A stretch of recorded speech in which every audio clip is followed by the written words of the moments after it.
Бројот на ученици се намалувал, но на трошоците преку јавни набавки не се штедело. Според статистиките, средното училиште Арсен Јовков во 2013 година имало речиси 2300 ученици, а на јавни набавки потрошило над 18.000 евра.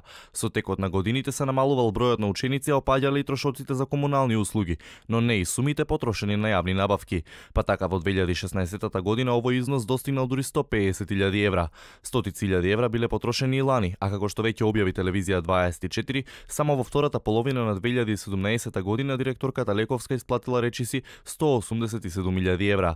Рекордни 51.000 евра добила фирмата ДБ Системи, фирма во сопственост на Дарко Јовановски, чија што сопруга на Фејсбук е поврзана со директорката Лековска. Сепак Јовановски тврди дека социјалните мрежи не ја одразуваат реалноста. ДБ Системи добивала пари меѓу другото и за набавка на тонери, хигиенски средства, делови за осветлување и електрика, делови за топловодно грејење и ВЦ простории. На официјалните канали на ДБ Системи е наведено дека компанијата примерно се занимава со компјутерска дејност и училишна опрема. Сличен е случајот со компанијата Elite.com, која од училиштето добила пари за поправка на столчињата и инвентарот, иако компанијата на својата веб страна навела дека 19 години работи со компјутери.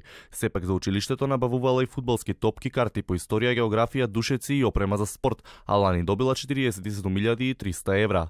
2000 помалку лани директорката Лековска од името на Арсен Јовков исплатила на фирмата Алдес Доел, и тоа за санација на тоалети, адаптација на училишен простор, молерисување на училишна зграда, санација на оштетени ѕидови и тавани.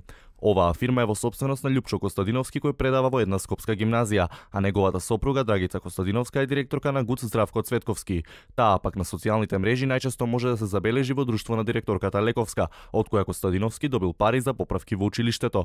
Фотографиите испратени до нашата редакција покажуваат дека условите во училиштето изгледаат како никогаш да не биле санирани.